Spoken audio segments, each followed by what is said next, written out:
If you don't define yourself for yourself, you'll be crushed into other people's fantasies of you and eaten alive. Those words of wisdom are by one of my favorite authors, Audre Lorde. And when I began my journey to minimalism in 2016, I decided I wasn't going to be crushed into an all-white barren aesthetic. I am a writer, and the beauty and history of the African diaspora are at the core of my life's work. So I couldn't imagine letting go of my culture just to conform to mainstream minimalism. And I didn't. Throughout my home, you'll find lots of bright colors, mud cloth, and playful textures. There's even a mason jar filled with raw cotton that reminds me to thank and honor my ancestors daily. And although I have a few pieces of monochrome clothing, much of my wardrobe is filled with African prints and colorful jumpsuits. It's how I became known as the Afro Minimalist, the Black woman defining minimalism for herself. I live in 630 square feet with my 16-year-old daughter and quite a few plants, my green babies. But I'm not one of those minimalists that has one fork, one knife, and one spoon. I have 4 of each, a full set. No, just kidding. Honestly, I don't even know how many things I own because I've never counted. But what I do know is that everything I have is intentional and serves a purpose. Because for me, minimalism is less about the aesthetic and more about the practice. So back in 2016, oh boy, I had so much stuff, y'all. Knickknacks and home goods all over my house, clothes and shoes overflowing out of my closet. I had dozens of accessories that I never found the time to put on, and I would take my small handbags and I would put them inside of larger handbags, and then I would hide them inside of really big handbags. I had some stuff, y'all, and stuff that I'd purchased for every single reason that you can think of except need. Our spending habits, like many of our habits, are reflections of how we were raised, what we saw our caregivers prioritize, what could be sacrificed, and what had to be purchased no matter what. And perhaps one of the biggest lessons we learned was how to reward ourselves. What did our caregivers buy because they felt that they'd earned it or deserved it? What was considered a waste of money, and what was worth it, as long as it made them happy? Slowly but surely, we learned behaviors that would influence how we spent our money when we were old enough to buy whatever we wanted. Not whatever we needed, because most of us have everything that we need and plenty to spare. Needs are essentials, those things that we can't live without. But wants are desires. And purchasing things that we want but don't necessarily need are often at the root of overconsumption. And yes, I'm speaking from experience. Some of my fondest childhood memories are spending Saturday afternoons with my mother.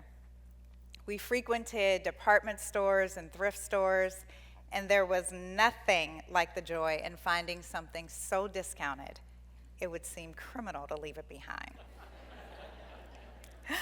Of course, now I can see those Saturdays for what they really were: an escape, a way for my mother to blow off steam, a distraction from her ever-growing to-do list of tasks, duties, and responsibilities.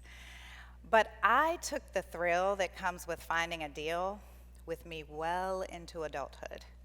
And soon, bargain shopping was my escape. It was the reason I had so many home goods and knickknacks and clothes and shoes that I didn't wear, and handbags inside of handbags inside of handbags. It's one of those things that you look up and you don't even realize how much you've accumulated over time. And because I'm a relatively organized person, my life didn't look like a mess, but it felt like a mess. And whenever I couldn't find what I needed to wear among all those things that I didn't wear, I felt like a mess. I'd become upset, then depressed, and I'd leave the house to escape, and I'm pretty sure you can guess where I'd end up. Finding a sale and buying more things. It was a vicious cycle until one day I decided to learn more about minimalism. Now I'm going to be honest. I'd always associated minimalism with white folks, okay? Because there were always white folks in the pictures. Like, I never saw anyone that looked like me. So when I first came across this blog written by Joshua Fields Milbourne and Ryan Nicodemus, the minimalist, that's exactly what I thought. 2 more white folks telling me how to live with less, right?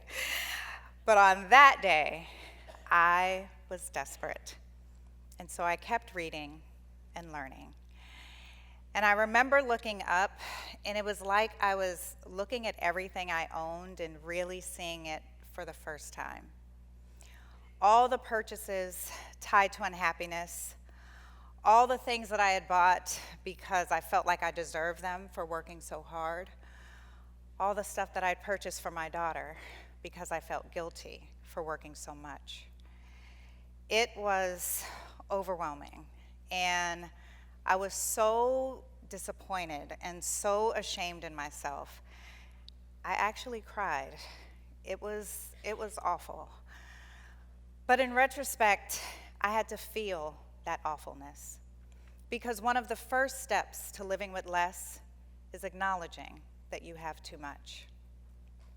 I had to ask myself some really tough questions like, Christine, why do you own 20 pairs of jeans and you only wear the same 2? Why? I had to get to the root cause of why, the bargain shopping. And then I needed to forgive myself. And forgiveness was complicated because in addition to the bargain shopping, there was also this silent burden of being a first-time everything. College graduate, 6-figure income earner, the first person in my family to have an opportunity to acquire anything and everything. And I had made it. So why wasn't I happy? It took me sitting with all that stuff, feeling overwhelmed and ashamed, to acknowledge the obvious. Rarely do things bring happiness. But I was ready to make a change, and I even created a mantra, something to tell myself the next time I came across something so discounted it would seem criminal to leave it behind. I would say, remember, it's not a deal if you don't need it. It wasn't easy, but I forgave myself. And, you know, I look back on those moments and I feel, it's almost like I can still feel myself right there. It's hard not to get emotional when you think about everything that you've acquired that you don't need, right? And letting go of things isn't easy because even if we don't need or use them, they're still things that we spent our hard-earned money on. And of course, those things that have been, things that have the tag still on them can be sold. Things that are gently worn can be consigned, but what about all the other stuff? What about all those things that we don't need or use that are just too nice to give away? Let me tell you something. Those things are the make or break point of minimalism. When I had finished decluttering and all I had left were those things, it was time to ask myself another very important question. How long are you going to continue to hold on to things that you don't need just because you don't want to give them away? I still remember this black Casper suit that I struggled to part with.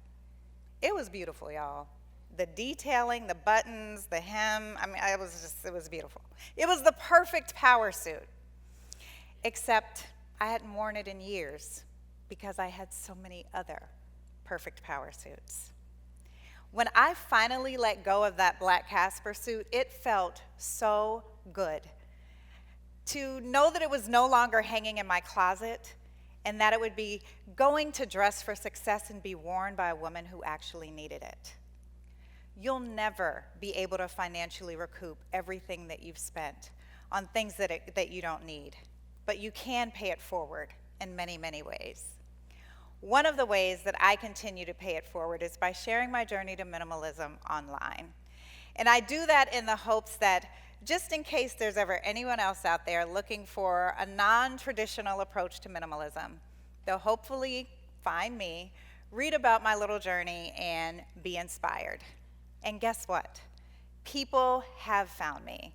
People from all over the world, minimalists and aspiring minimalists, who love that my home is filled with bright colors, mud cloth, and playful textures, who tell me that I look amazing whenever I rock a colorful jumpsuit, and who respect the fact that one of the few things I kept was a mason jar filled with raw cotton to remind me to thank and honor my ancestors. Afro minimalism is minimalism my way, but your journey will be its own ever-evolving process, a constant shift between what you need and what sparks joy, an opportunity to look at your finances differently, to focus less on acquiring things and more on what matters, to forget the aesthetics of mainstream minimalism and instead focus on the practice of intentional living. You can be a minimalist. Yes, you, and you, and you, and you, yes, you. By first acknowledging that you have too much, then forgiving yourself. Commit to keeping only those things that you need and pay it forward with the things that you don't.